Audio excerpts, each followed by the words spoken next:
In the criminal justice system, sexually based offenses are considered especially heinous. In New York City, the dedicated detectives who investigate these vicious felonies are members of an elite squad known as the Special Victims Unit. These are their stories. Multiple stab wounds, neck snapped. Pervert's at it again. It's about time the K-9 unit got here. Detectives, got another Jane Doe. Same MO as the others, judging from rigor, been dead maybe 20 minutes. Killer could be one of the looky-loos. Herb gets off watching his fan of his mess. Go get him, Angus. On fine scent. Hey! Bloody corpse over here! Stupid mutt can't even hit his mark! God! Reset! Tony, find what's his name, the trainer. His dog just ruined my shot. I need a 20 on the contact list. Hey, come on. Come on, get out of here. What are you howling at, boy? Go. Jesse! Jesse, you okay? Jesse! Jesse! Franco Marquez, executive producer of Girl Undercover. That's Jesse. She's my star. What happened? It's like the perp bashed her head into the kitchenette and raped her. You gonna be okay? Pupils are reactive. She's responding to basic stimuli, but the ear will have to scan her. This happened. I found her lying right here on the floor. Who has access to Jesse's trip? Just the crew. Security has strict orders. No one's allowed on the set unless they work for me. Anyone in the current film with Jesse? No, we've been together for 3 seasons. I know it sounds cornball, but we're like family. What's all this? Jesse the slut, teen tramp, Rag magazines. They have a field day anytime that Jesse wears something slinky. She ain't wearing much of anything here. Just about Jesse. It's just words. Sticks and stones, right? The world will be a better place once we're rid of Jesse Dorner. Sticks and stones, huh?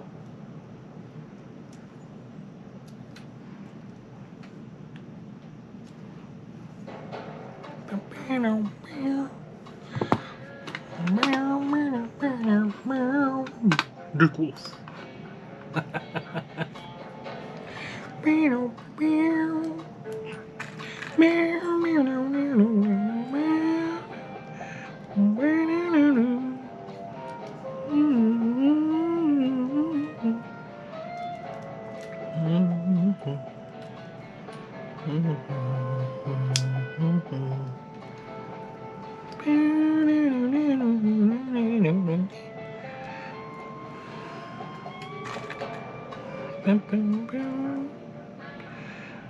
Why do I keep forgetting that? I'm so dumb today. Hot Spring found enough opiates in her system to knock out Lennox Lewis. Any chance she took those pills herself? She didn't give herself the contusion. Kids, we drugs her, maybe she starts to come to, then he puts her down. Started yelling the minute she woke up. For a second there, I thought her head was going to start spinning. I don't know. Stoney. Stabler. I don't remember anything, okay? I went to take a nap in my trailer. Next thing I know, I wake up here. Do you have anything to drink before you fell asleep? Just a diet soda with lemon underset. Who gave it to you? I don't know. It was just by my chair. Where the hell are my shoes? Jess. Listen. You have to talk to me. I'm gonna go. We have like no time before the entire world finds out. Please, I just... Now, she's 16 years old. She can't sign herself out of the hospital without her parents' consent. They're in California. Jesse was emancipated when she was 14. Hand sanitizer. Maybe. There we go. Well, hand sanitizing. I'll give you a DNA sample, so will everyone else on it. You write this for a living. Oh, I have a cut. Can't compel them to do that. You're like our big brothers. Last week, Oh, that's blisters. Jesse's trailer. Maybe it's glove time. My blisters are getting crazy. When you make chainmail all day, every day, like that's the thing you do, your hands start to just peel off. You know that quote about getting rid of Jesse? Whatever. You gotta love your craft, right? Love your craft. Which I'm making a Byzantine, bright aluminum.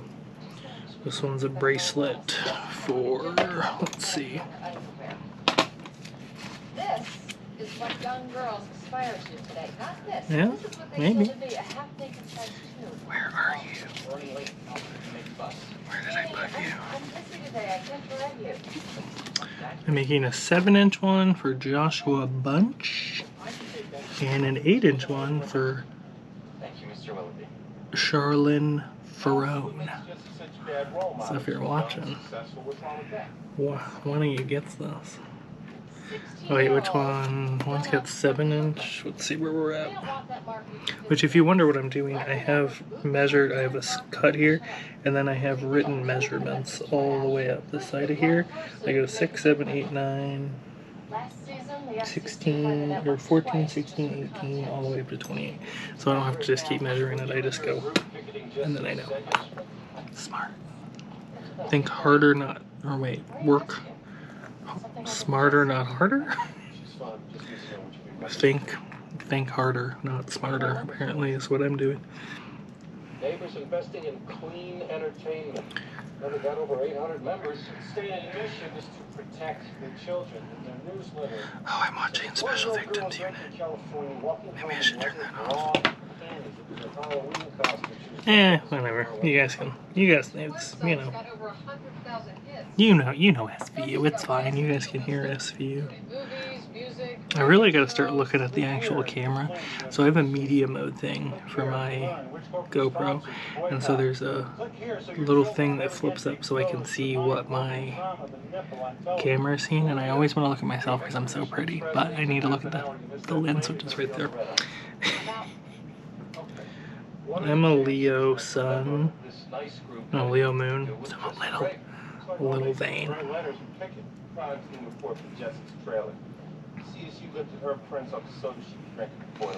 Let's just turn this down some. There. So I can hear it and you guys can't. No, that's no fun. Now I can't hear it, actually. I'm deaf. I'm hard of hearing from inner ear damage from all the concerts in my heyday. Never wore ear protection because I was too cool for that, but never too cool to protect your hearing, just so you know.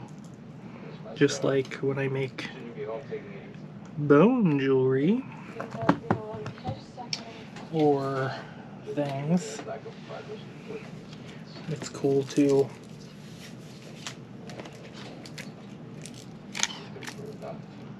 this is very industrial goth, but this is what I put on. I don't know if you've ever drilled bones before, so I make animal bone jewelry and human bone jewelry sometimes if it's sourced ethically. Because I have like a friend who's a pathologist, and she got me these little brain slices. So this is human brain from an Alzheimer's patient. So I have 2 of them, make earrings out of them sometime, but I just don't have time to make jewelry for myself. But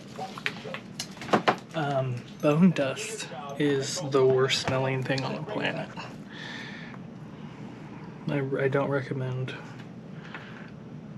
not wearing face protection when you are drilling bones, I'll tell you.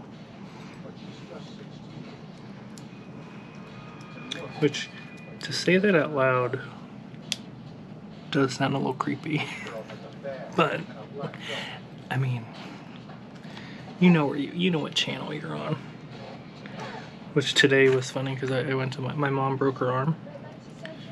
Because that's what apparently old people do now.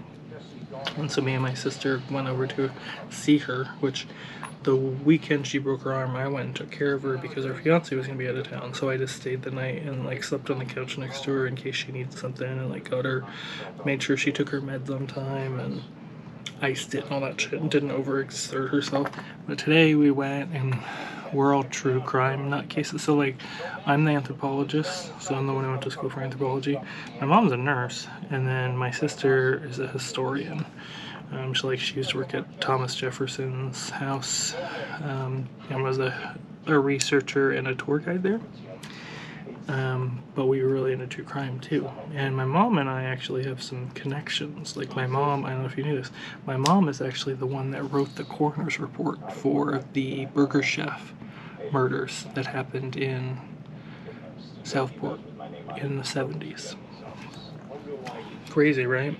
But she told me that, and she just told me that only like a couple years ago because I was talking about it, and I was like, why on earth would you not fucking tell us that? Like, that's big. But yeah. Anyway, we were talking about certain, like, we started talking about horror movies, and my sister's afraid of clowns because of Pennywise. And then we started talking about true crime, and there's certain things that trigger us more than others. And I was like, I don't like I don't like Gacy and Dean Corll and stuff because there's something to do with like the adolescent boy gay thing murder that triggers something from my past, apparently. I think that just I can't listen. I don't like listening to it. But then she was like, yeah, I can't listen. I had to stop listening to Richard Chase, who was the vampire Sacramento. And he was technically not a serial killer. He was a spree killer. He killed 7 people in about a 2-month period in Sacramento in the 70s. But he was schizophrenic and thought that his body didn't have enough blood in it. So he had to drink other people's blood to sustain him. Anyway, we were talking about that, and my sister goes, oh yeah, but there's that I was like, that wasn't a sexual thing for him technically. She was like, oh, there's that other guy who it was, though, that was also a vampire something. I go, oh, Peter Curtin, the vampire Dusseldorf. She was like, I don't like how fast you could recall that. Encyclopedia. Like, yeah, my brain is. But it's the anthropology psychologist person in me that has to. I just don't understand how those people's minds work, and I want to understand it because I want to know how to see that in others and stop it, if that makes sense. So like, a lot of people think we are glorifying serial killers and stuff, but that's not. I come from a very scientific standpoint of like, I want to know like what, because I could never bring myself to hurt a person like that. Like, it would never even cross my mind to be that, you know. So when you see somebody else, you see all these people, like how they're methodically were doing these things, I was like, what is in their head and what happened in their life, and that series of events that programmed this in their head, you know. That's why I want to know. Anyway, I'm done with this. And it ended up being 8 inches while I was talking. So this one is for Charlene Theron. And then after this, I'm making the 7-inch one, which is for Joshua. So I'm gonna turn off for now. Nope, hit the wrong button.